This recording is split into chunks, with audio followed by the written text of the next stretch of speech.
So hi all, this is Niran Pawar and this video is going to be for all the college going students irrespective of whichever branch or whichever year you belong from. In this video, I am going to talk about 3 most important enablers for a good placement according to me. So watch the video till end so that you do not miss any of them.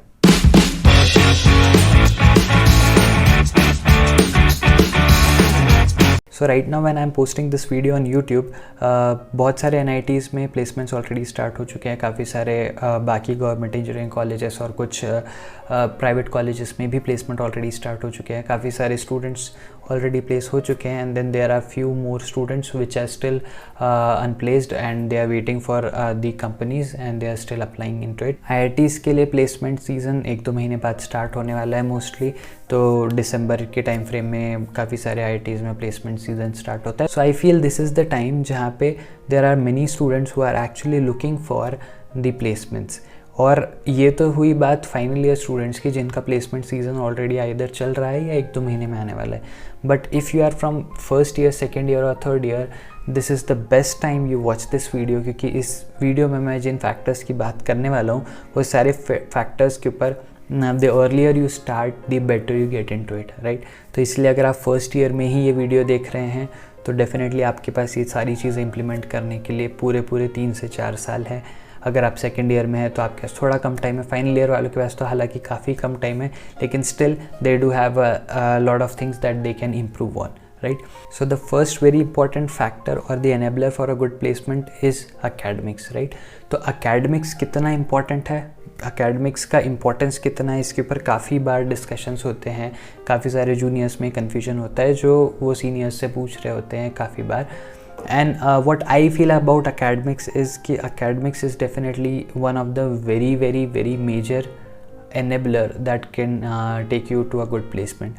Why I'm saying this? Because generally क्या होता है, हमारे साथ यही होता है बचपन से कि हमको पहले बोलते हैं 10th तक पढ़ लो, उसके बाद रिलैक्स कर लेना. फिर बोलते हैं 12th तक पढ़ लो, फिर रिलैक्स कर लेना. फाइनली कॉलेज में आने के बाद स्टूडेंट ये सोचना स्टार्ट करते हैं कि अब ये रिलैक्स करने का टाइम है, अब एटलीस्ट अब मुझे बहुत ज़्यादा पढ़ाई करने की ज़रूरत नहीं है. और ये मिस्टेक काफ़ी सारे स्टूडेंट्स करते हैं, including me, which I also did in my first year, in fact first semester में. और क्या होता है कि जहाँ पे आप वो गलतियाँ करना स्टार्ट करते हो उसका रिग्रेट आपको काफ़ी लेट होता है. और जब तक आप रिग्रेट करने की स्टेज में आते हो तब तक इतना टाइम जा चुका होता है कि आप उसके ऊपर इम्प्रूवमेंट भी नहीं कर सकते, राइट? तो अकेडमिक्स क्यों मैं बोल रहा हूँ इतना इंपॉर्टेंट फैक्टर है, because academics is the most important thing for your eligibility, right?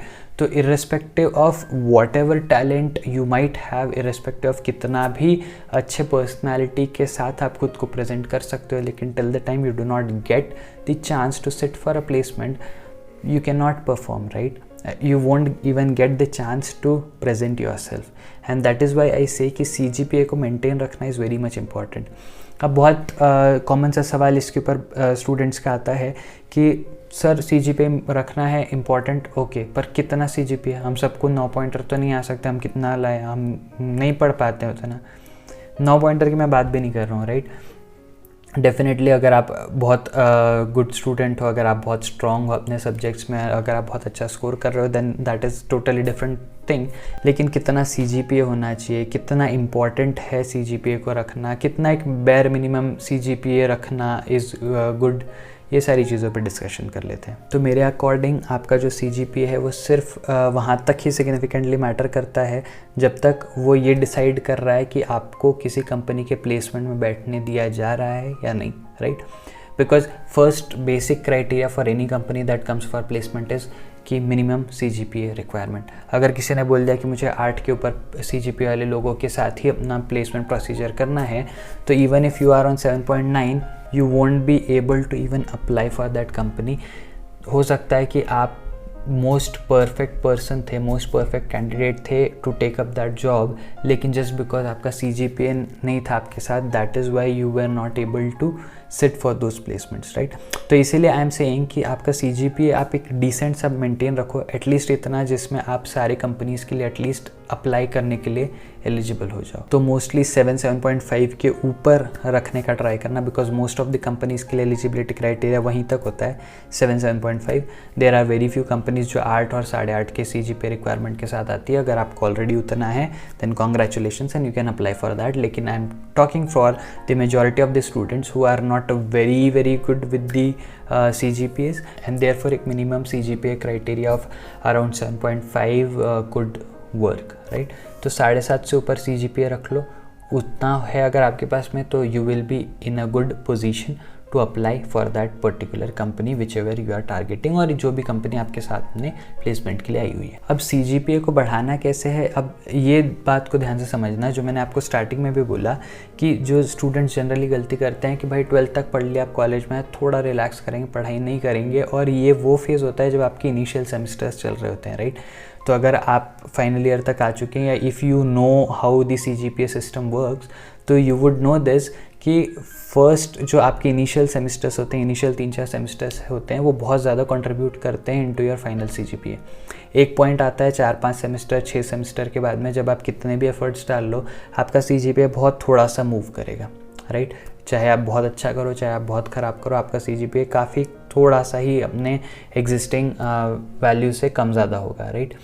Initial semesters ही वो सेमेस्टर है जहाँ पर आप उसमें एक सिग्निफिकेंट इम्प्रूवमेंट ला सकते हो, एंड दैट इज़ वाई अगर आप फर्स्ट ईयर में हैं और आप ये वीडियो देख रहे हैं, तो प्लीज़ ये गलती बिल्कुल मत करना जहाँ पर आप CGPA को इम्पोर्टेंस ना दो, राइट? स्टार्टिंग से ही 7.5-8 मिनिमम क्राइटेरिया मान के चलना, 7.5-8 के ऊपर रखने का ट्राई करना। अगर एक सेमेस्टर में नहीं आया, एटलीस्ट अगले सेमेस्टर में एफर्ट्स मारो, और इनिशियल सेमेस्टर्स में ही आप एटलीस्ट उस रेंज में एंटर हो जाओ, सो दैट आपको बाद में बहुत ज़्यादा स्ट्रगल ना करना पड़े, और at least you are eligible to apply into the different companies that are coming for the placements into your college. The second very most important enabler for a good placement would be your resume, क्योंकि जब तक आप interviewer के सामने जाकर नहीं बैठे हो, उस पॉइंट तक इंटरव्यूअर को आपके बारे में कुछ नहीं पता एक्सेप्ट योर रेज्यूमे, राइट? तो your resume basically creates a rough image of your self, of your personality in front of the interviewer, या जो भी आपका सिलेक्शन कमेटी होती है उनके ऊपर। तो अगर कुछ कंपनीज ऐसी है जो CV के बेसिस पे शॉर्ट लिस्टिंग कर रहे हैं, तो वहाँ पे आपका रेज्यूमे का इंपॉर्टेंस और ज़्यादा बढ़ जाता है। अगर CV या रेज्यूमे शॉर्ट लिस्टिंग प्रोसेस नहीं भी होती है जिस कंपनी के लिए आप अप्लाई कर रहे हो, उसमें still when you enter into your interview, तो most part of your interview is based in and around your resume points, right? तो रेज्यूमे में कोई भी पॉइंट लिखना मिस नहीं करना है, पहली चीज़। और दूसरी चीज़, रेज्यूमे पे कोई भी चीज़ फॉल्स नहीं लिखनी है, गलत नहीं लिखनी है, बिकॉज इंटरव्यू पैनल में जो इंटरव्यूअर्स होते हैं वो पता नहीं कितने सालों से इंटरव्यू लेते आ रहे हैं, and they very easily catch अगर आप कोई चीज़ पे फेक करना चाह रहे हो, या अगर आप कोई चीज़ जो आपने नहीं किया उसको प्रेजेंट करना चाह रहे हो, राइट? सो इसलिए never lie on your resume, लेकिन at the same time never miss any point that you could have added into your resume but you didn't, right? आपको भी नहीं पता होता कि आपके रेज्यूमे का कौन सा एक वो पॉइंट है जो आपको बाकी लोगों से हट के खड़ा कर देगा ड्यूरिंग द इंटरव्यू प्रोसेस और आफ्टर द इंटरव्यूज़ ऑल्सो, जब आपका फाइनल सिलेक्शन हो रहा होता है, राइट? तो इसीलिए रेज्यूमे के ऊपर काम बहुत ज़्यादा करना है, रेज्यूमे को बहुत सीरियसली लेना। और अगर आप फाइनल ईयर में हो राइट नाउ, और अगर आप अलग अलग कंपनीज़ में अप्लाई कर रहे हो, तो अपने रेज्यूमे को आप कितना अच्छा सुधार सकते हो उसके ऊपर काम करना। रेज्यूमे बिल्डिंग के ऊपर आने वाले टाइम में मैं एक और वीडियो बनाऊंगा जहाँ पे मैं डिटेल में डिस्कस करूँगा क्या चीज़ें हैं, क्या फैक्टर्स है जिस पे आपको ध्यान देना चाहिए वाइल रेज्यूमे बिल्डिंग। अगर आप इनिशियल ईयर्स ऑफ कॉलेज में हो, जैसे अगर आप फर्स्ट, सेकेंड या थर्ड ईयर में हो, this is the golden time where you start collecting different points to be added in your resume. आप जितने अर्ली स्टार्ट करोगे चीज़ें कलेक्ट करना to add into your resume, उतना अच्छा होगा, राइट? क्योंकि you will have more time to bring in different things that you can do and you can add into your resume, right? तो आप जितनी चीज़ें कर सकते हो अकेडमिक्स के अलावा, वो सारी चीज़ें करना, चाहे आप प्रोजेक्ट्स कर लो, चाहे आप इंटर्नशिप्स कर लो, चाहे आप इवेंट्स में पार्टिसिपेट कर लो, आप किसी इवेंट के ऑर्गेनाइजिंग टीम में चले जाओ, आप जितने क्लब्स का हिस्सा बन सकते हो वो कर लो। जितनी चीज़ें आप कलेक्ट कर सकते हो वो सारे पॉइंट्स कलेक्ट करो, so that you can add in your resume and you can make that resume a very very very valuable one, right? आपके रेज्यूमे में जितनी चीज़ें होती हैं, बहुत सारे लोग बोलते हैं कि बहुत ज़्यादा चीज़ें रेज्यूमे में रहेगी तो वो एक अच्छा इम्पैक्ट नहीं क्रिएट करता, लेकिन अगर सारे पॉइंट्स क्वालिटी पॉइंट्स है और ऐसे बहुत सारे पॉइंट्स आपके रेज्यूमे में, तो डेफिनेटली आपका रेज्यूमे बाकी सबसे काफ़ी हटके दिखता है and that gives an extra edge to you over others. आपकी आधी बैटल आप वहीं जीत जाते हो जहाँ पे आपने आपका रेज्यूमे बहुत अच्छा बिल्ड कर लिया। रेज्यूमे के ऊपर एज आई सेड एक और वीडियो मैं आने वाले टाइम में ज़रूर बनाऊँगा, but as of now what you need to focus on, you need to start collecting points that you can add into your resume right from today. Okay, so this was the second most important enabler for the good placement, and the third and the last is your interview, of course, right? आपका interview कैसा जाता है, आप interview में कैसा perform करते हो, that is something that decides a lot whether you are getting a particular job or not. तो बेसिकली विराट कोहली ने नेट में कितनी भी प्रैक्टिस की हो, अगर वो मैच में नहीं परफॉर्म करेगा तो पूरी टीम उसको गालियाँ देगी, राइट? उसी तरीके से चाहे आपने साल भर, चाहे आपने 4 साल तक कितनी भी मेहनत की हो, अगर आप इंटरव्यू के डे पे परफॉर्म नहीं कर पाए, अगर आप इंटरव्यू में परफॉर्म नहीं कर पाए, तो then there are definitely fair chances कि you might not get selected for that company, and that one company would be gone from your total list of companies that you will have, जहाँ पे आप apply करना चाहते हो, right? तो इसीलिए interview के लिए बहुत अच्छे से प्रिपरेशन करना है। इंटरव्यू में कैसे प्रिपेयर करना है, इंटरव्यू में और क्या क्या चीज़ें डालनी, इसके ऊपर भी मैं एक और सेपरेट वीडियो डेफिनेटली बनाऊँगा। बट देन अगर मैं आपको एक हायर लेवल ओवरव्यू देना चाहूँ तो इंटरव्यू के लिए the most important thing is your soft skills, right? आप कितने अच्छे से अपने आप को प्रेजेंट कर सकते हो, आपकी पर्सनालिटी कितनी ज़्यादा वाइब्रेंट है, आपकी पर्सनालिटी के थ्रू आप कितना ज़्यादा इंटरव्यूअर को इम्प्रेस कर सकते हो, that is something that is very very much important during your interviews. आप लोगों ने सेल्फ़ के ऊपर कितना टाइम इन्वेस्ट किया है, आपने 4 सालों में कितनी सॉफ्ट स्किल्स डेवलप की है, ये सारी चीज़ें बहुत ज़्यादा इंपॉर्टेंट हो जाती है, बहुत ज़्यादा मैटर करती है ड्यूरिंग योर इंटरव्यूज़। बहुत सारे लोगों को मैंने देखा है जो फर्स्ट राउंड एप्टीट्यूड वाला क्लियर कर लेते हैं, फिर अगर कोई जीडी वगैरह जैसे कोई और राउंड्स है वो भी क्लियर कर लेते हैं। काफ़ी बार अगर टेक्निकल इंटरव्यू का सेपरेट राउंड है वो भी क्लियर कर लेते हैं, लेकिन जब फाइनल HR इंटरव्यू की बारी आती है वहाँ पर दे गेट रिजेक्टेड और they get eliminated from the process.